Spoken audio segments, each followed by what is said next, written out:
Greetings, guys. Let's get into it. I'm sorry for running late. I'm not exactly feeling the best today, but we're going to make it through. So, greetings and welcome to the SwagHer Daily Brief produced by Arnya T.M. Davis, and I'm your host, Fancy. This is news for the Black women holding their communities together in the dark and still making time to pour into themselves. 2 weeks after storms tore through Gary, Indiana, thousands of residents in this majority black city are still sitting without power.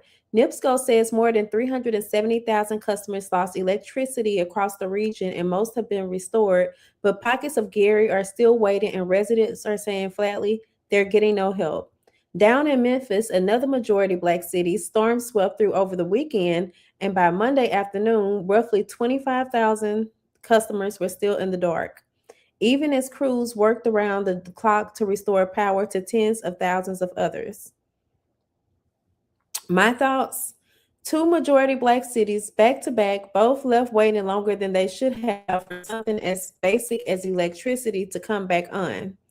That's not a coincidence, that's a pattern. One black communities have been naming for years about who gets prioritized when disaster hits and who gets told to be patient.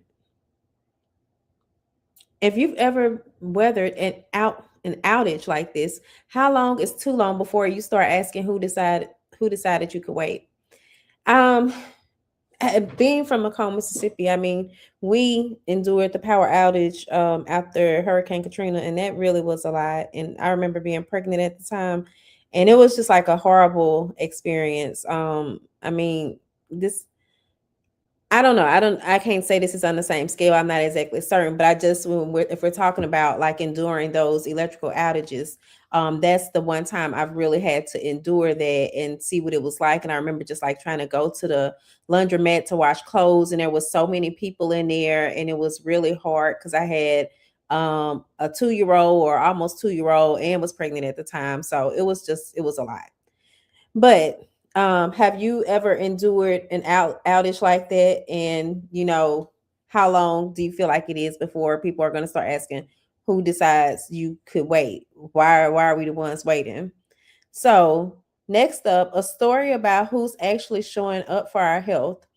Dr. Renee Williams, a gastroenterologist at NYU Langone and co-founder of the Association of Black Gastroenterologists and Hepatologists, Black and Gastro, is pushing colorectal cancer screening and health equity to the front of the conversation.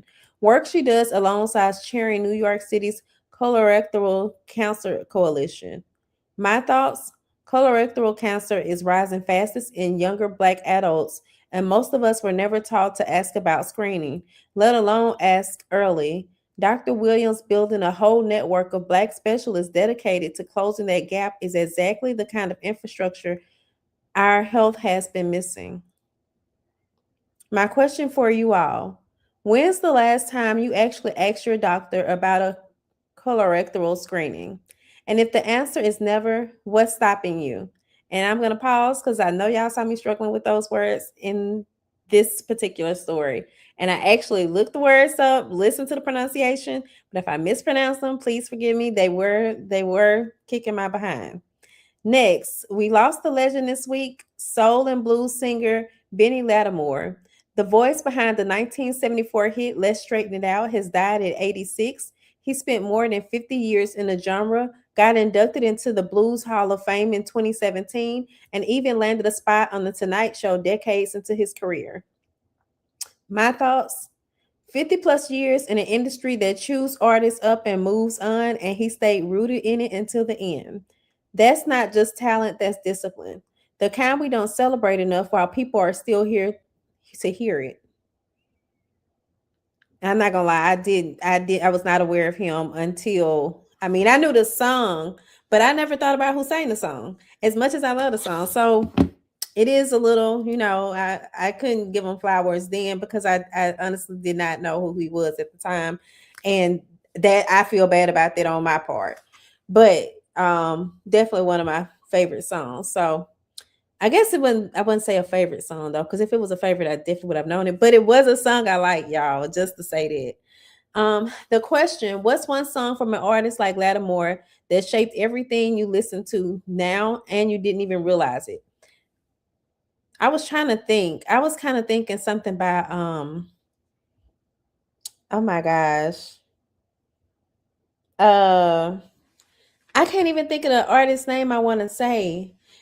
Marvin Gaye keeps coming to mind, but it's not Marvin Gaye.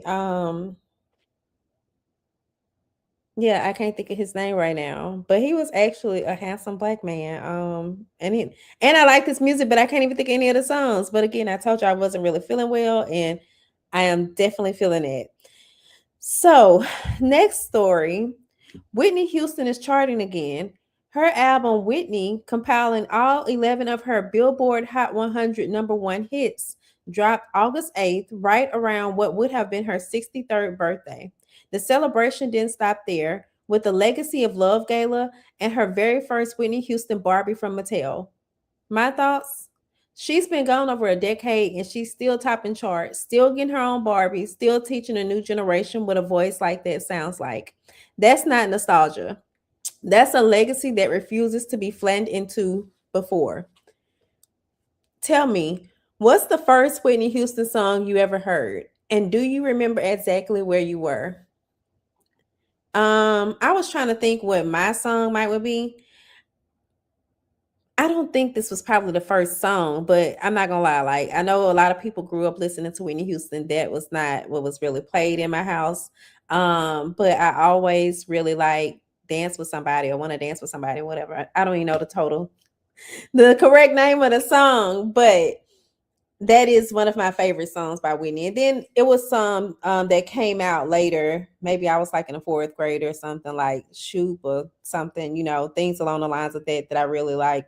But a lot of her songs, a lot of her music, I may not actually know, but I do know of her legacy. And I admired watching her like in movies like The Bodyguard, and just thought she was so beautiful. And it was, when I think back to that, I think about how uncommon it was really to see Black women in those type of roles back then.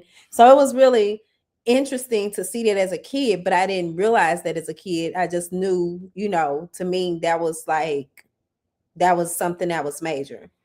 But my sources for today were Forbes, NBC News, Rolling Out, and Yahoo Entertainment. And before we go, if you're a Black-owned self-care brand, SwagHer Magazine wants you. We're curating a listicle for our September issue, The Art of Slowing Down, and we're looking for real brands to spotlight. We're featuring we're featuring them in front of our over 300,000 readers who trust SwagHer for real recommendations from real Black women. The listicle feature bundle is $199.99, and it includes a paragraph and a photo in the curated listicle. We'll also be sharing a listicle. Aside from it being in the issue, it's also going to be placed on the website, and we're going to also do a newsletter, so it'll also go out in a newsletter. If you are interested, you can email us at advertise@swagher.net, which is the email that is scrolling across the bottom of the screen.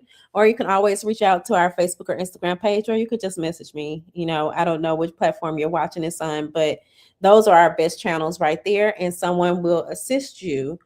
But that's your SwagHer Daily Brief for Tuesday, August 25th. This brief is produced by Arnya T.M. Davis. I'm Fancy. Thank you all so much for tuning in. Until next time, stay visible, stay grounded with SwagHer, and peace and blessings.